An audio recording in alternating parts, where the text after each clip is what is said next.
Hello and welcome everybody. Now I promised you guys a video on this rover and some crazy stuff we can do with it, but I figured I'll give you guys a speed test at first. So, brakes. Yes, I always forget these brakes. Now I found that the brakes themselves, once you deactivate them, it takes like a good few seconds for the brakes to actually update and see if it just starts moving by itself. But I'm not putting any propulsion on it in any way, but I'm like on some kind of a hill over here or whatever, but so yeah, I'll give you guys a little speed test, see how fast we can get this going. And while we do that, I found the maneuverability on this thing actually is a lot better when you're going slower. And the faster you're going, you kind of it just kind of wants to stay straight. But if you're turning between like 2.5 and 3, maybe 4 meters a second, the maneuverability is like really great. Now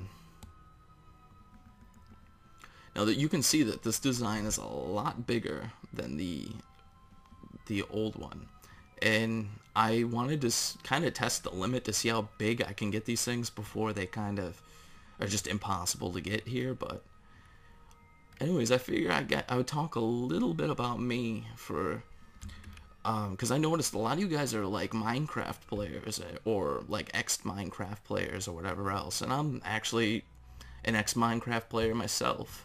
I got addicted to Minecraft through basically watching it on YouTube, and I heard about it on a few websites, and I started watching X's Adventures in Minecraft, which, if you haven't watched that series, it's really, really old. You're talking like, I think it was like an alpha or beta. I don't even know the timeline as far as when I started playing or when those were shot, because after like the first or second episode, I went out and bought the game, and I was just addicted to it. I probably played it for about a year and a half or a year, a little bit after the game actually finally was like considered to be complete.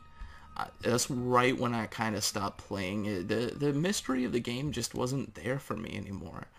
I have like, my heart's out for the game, and I love that game, so don't hate me, guys, but it's not my cup of tea anymore. The way that it is now isn't where I kind of expected it to go, in a sense, but I don't mean that in a bad way, because where they've gone with it now, I mean, it's amazing to me as how far it's come.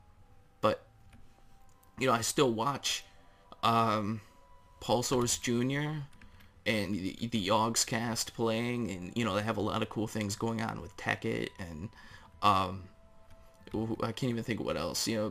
Paul Source Jr. does a lot of the the multiplayer with his kids and his wife and everything else, and I still watch those occasionally. I still have a lot of love for that game, but this game, it just kind of opened up that whole that same kind of perspective I had when I first started playing Minecraft. Like, it's just amazing, and there's so much to explore and do and see and everything else. And even if you're only playing it for like this game, if you only land on the moon, like, there's so many other places you can go. There's so much else to do.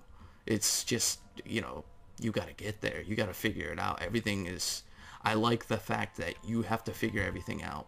It's not, I like games where they don't hold your hand.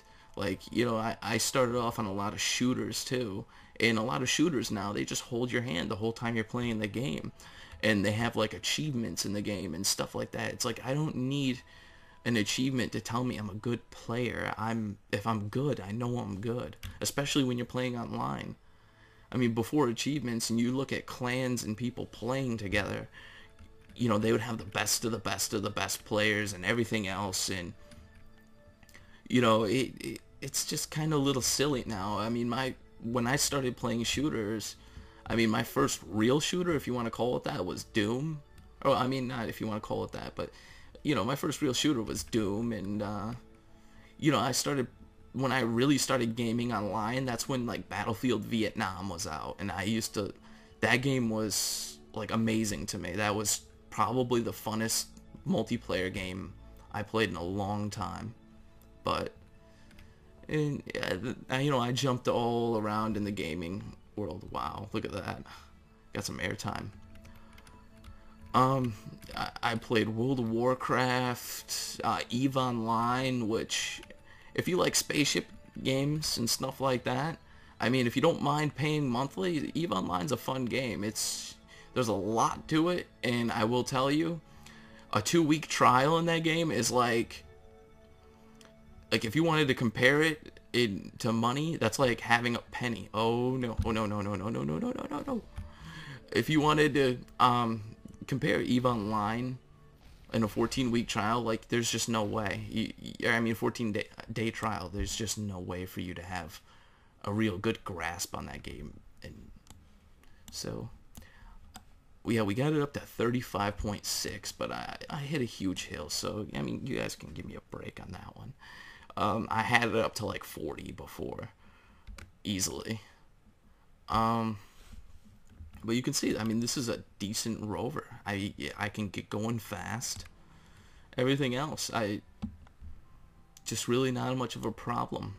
I would show you guys the lander for it, but it's 33.1 kilometers away. So I don't think I'll make a video of me going 33.1 kilometers just so you guys can see it.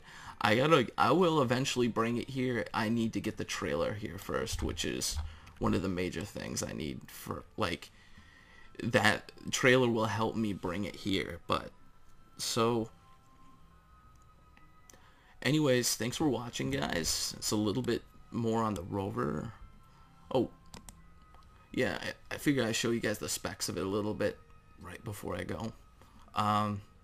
Yeah, so it's got a lot more compared to the smaller one. Whoa, not time warp. Here we go. Yeah, see, this one's got 805 for, I guess it mixes them up. That's kind of weird. Yeah. You know, Xenon. This one doesn't have a lot. Electrical charge isn't really that much. Fuel. RCS. Yeah, and this one's just, it's almost like double everything. Everything's like almost double. The only major problem is, like I said, you can't really click on these fuel tanks. But I'm not really mad about that, because it still gives it a little bit more mass, and the center of, like, the weight is, you know, proportionate. It's more in the middle than it is on the outside. I think that would be a little bit better. I'm not too sure. Like, when it comes down to vehicle design, like, yeah, if you're looking at rovers to land on the moon, I can pretty much make anything. But this thing, I don't know weight proportions that well to where, I mean, yeah, I think you would want it a little bit on the wheels, but at the same time more in the center to keep the center balanced. Well, whatever. Anyways, thanks for watching, guys. There's more to come, and I'll see you next time.